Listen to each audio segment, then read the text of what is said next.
Shalom Bapak Ibu Saudara semua dimanapun Anda berada.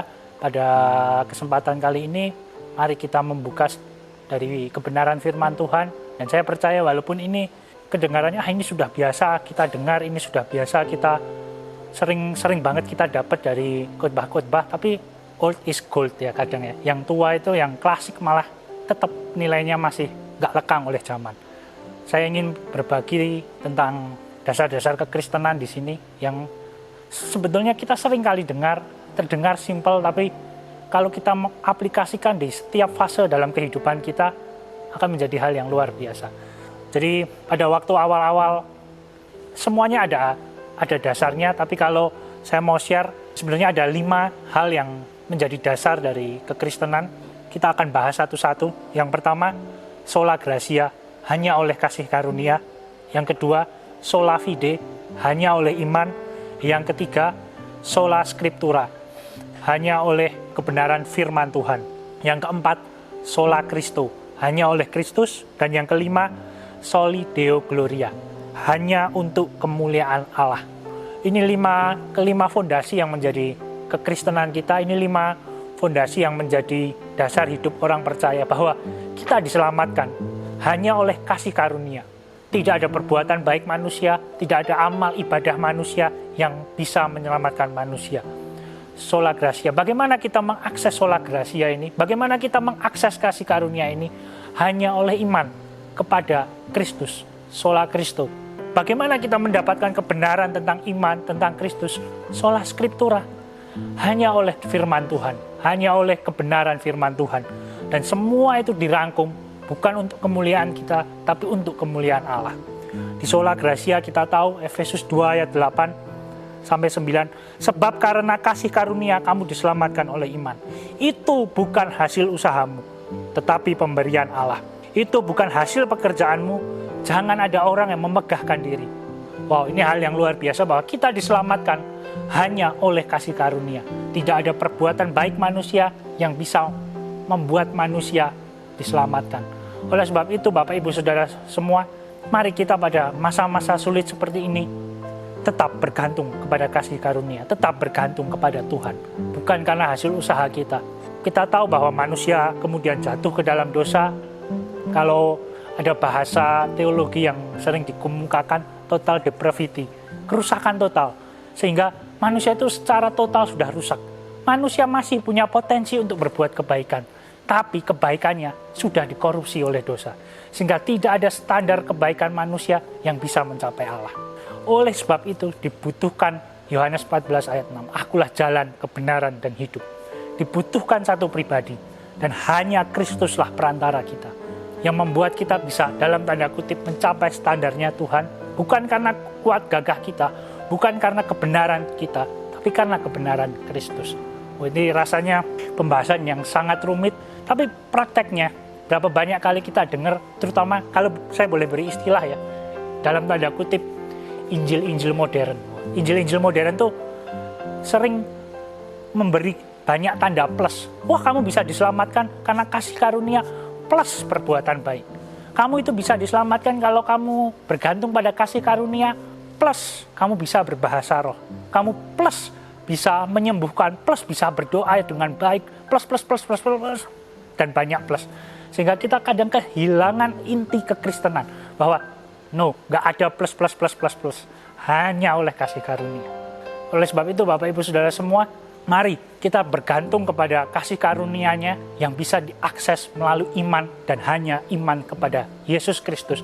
Dan Alkitab mengatakan, dari mana iman itu timbul? Pendengaran akan firman Tuhan. Pendengaran akan sola scriptura, hanya oleh firman Tuhan. Berapa banyak kali kita bingung, tapi aku sudah berdoa, Tuhan nggak ngomong sama aku. Tuhan sudah ngomongnya setebal Alkitab.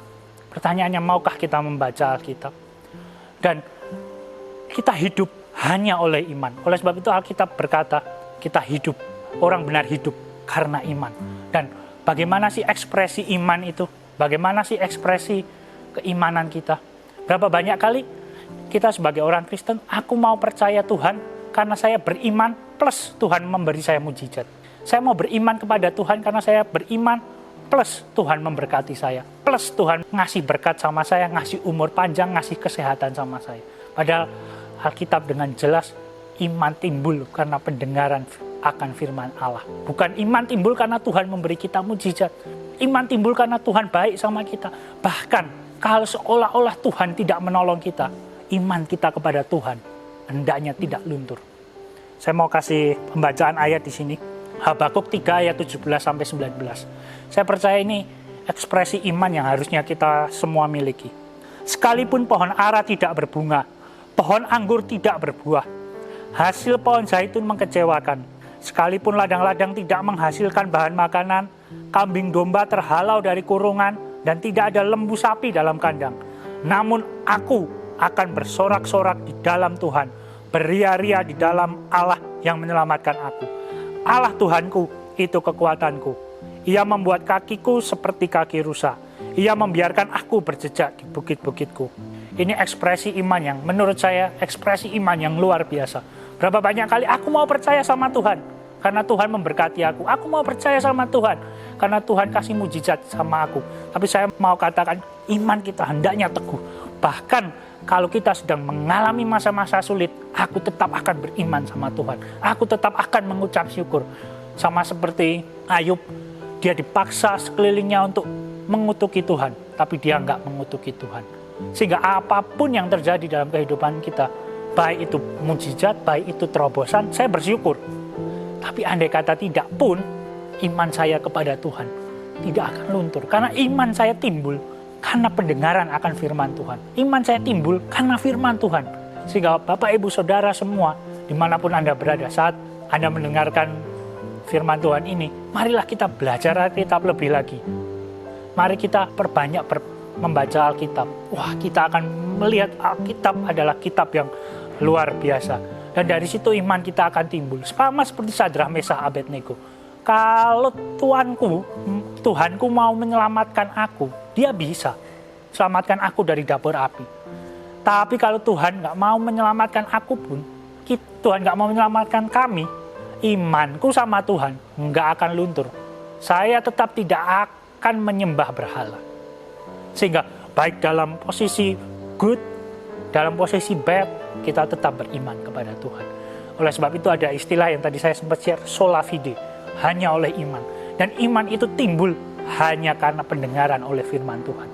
Sola scriptura. Sehingga iman kita timbul bahkan saat kita mengalami masa-masa sulit. Di masa pandemi seperti ini, kita bisa tetap berkata Tuhan itu baik. Kita tetap bisa berkata Tuhan itu luar biasa. Karena iman kita nggak berdasarkan, wah kalau Tuhan kasih aku terobosan, Tuhan baik.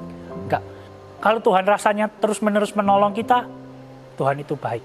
Tapi saat rasanya Tuhan seperti nggak menolong kita, Tuhan seperti membiarkan kita dalam lembah kekelaman, apakah iman kita akan tetap sama? Oleh sebab itu Bapak, Ibu, Saudara semua, kalau saya rangkum, sola gratia, kita diselamatkan hanya oleh kasih karunia. Ini hal yang harus kita pegang teguh. Bukan kasih karunia plus perbuatan baik. Bukan kasih karunia plus persembahan yang banyak. Bukan kasih karunia plus berbahasa roh misalnya. Tapi hanya oleh kasih karunia. Sehingga tidak boleh ada unsur usaha manusia sedikit pun yang mengambil alih kasih karunia Tuhan. Dan dari mana kita bisa mengakses kasih karunia itu? Hanya oleh iman. Dan iman akan firman Tuhan. Beriman kepada siapa? Kepada hanya satu nama, Yesus Kristus. Semua itu bertujuan untuk apa sih? Untuk kemuliaan nama Tuhan. Dan hanya untuk kemuliaan nama Allah.